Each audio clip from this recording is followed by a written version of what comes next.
Well, it was a nice day today, up to 50 degrees, so I was loading outside here. You know, I talked about testing out these 125 grain hollow points in the 30-30. It is kind of interesting. I'm curious to see how they work. I'm going to try them. Maybe tomorrow, if it isn't windy, I'll try them. Or if it's windy, I'll still try them, but then I won't video because that's always a nuisance.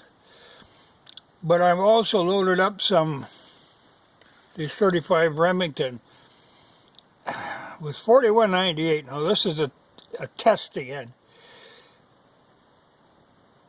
I've never been happy with 4198, though it's always recommended highly in the books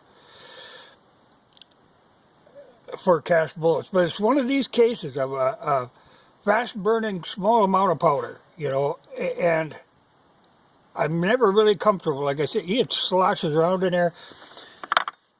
But I'm going to try them at a low power, work my way up until they get erratic and see what I have. But these I think will be all right. But the funny thing is, you know, this is 4064. And we're looking at 31.5 grains. That case is pretty near full. That's where I like to be at, you know, more comfortable having a fairly full case of slow burning powder. So we'll see what happens with them. But there's, you know, those are, I want to try them in my 336A, play around with them in that, and then I'm also going to try them in my brother's 94 30-30, you know, it's a post 64. Just out of curiosity, because then, if nothing else, like I say, I don't really use the 30-30 that much, but I could always load some up that he could use.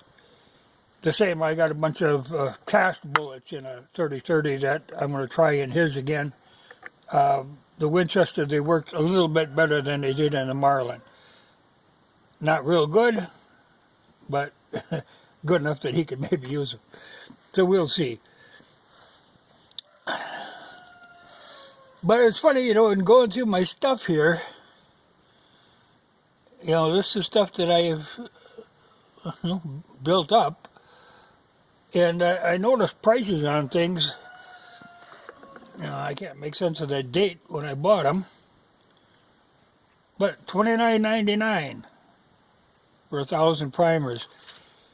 So that ends up to be, what, 3 cents each? You know, well, that's certainly doable. And I got quite a few of them. Even with the bullets, $29.99.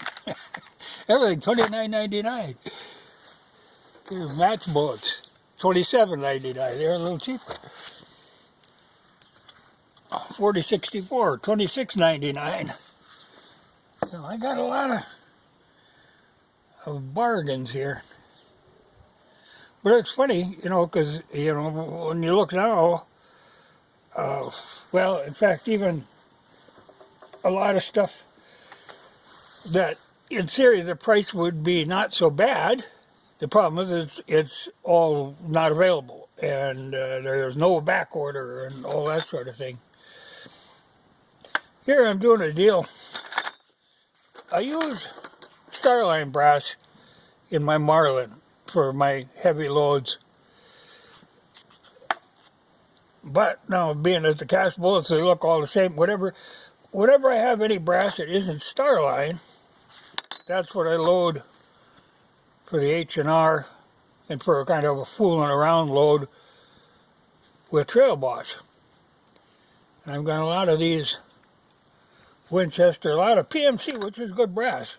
Winchester, I'm not that fond of. Now, this has got some crap on it. I'm going to have to, but I'm going to load some of them up. But that way I can tell them apart. You know, I know I don't ever shoot any Starline in that H&R because that would be pushing it. But it's kind of funny, you know, when I look online, like even for, I was, you know, starting to get some of this stuff together for 38.55. Well, I did get a die set on on eBay, but it was one of these, you know, I'm a kind of a snaky buyer on eBay. I tend to lay low and jump in right at the end and grab something, and that's what I did there.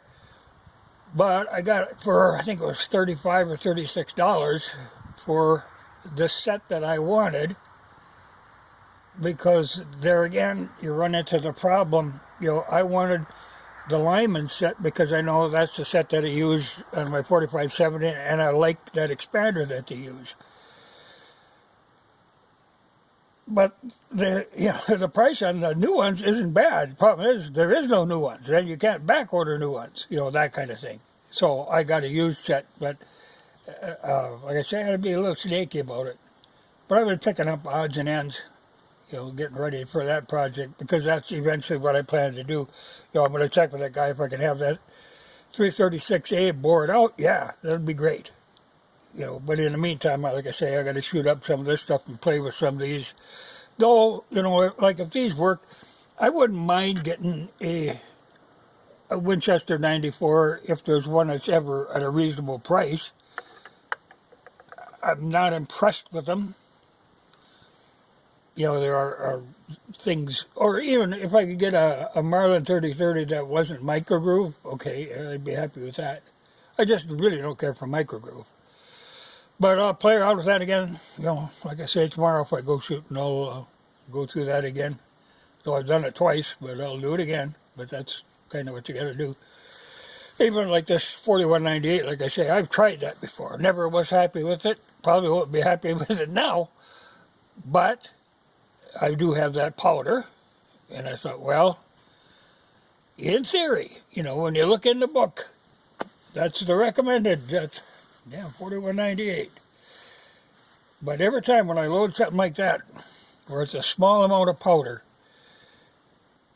you know, that fast burning powder, because there again, that 4227, a lot of times they like to do that, small amount of that. Don't care for that. And it really never works out for me. You know, I've done it, but I've never cared for it. I like I say, a large amount of slow burning powder. You can get the case like 90% filled. And that's what these are. So I think this actually might be pretty good. You know, being jacketed, I think it's a possibility with them.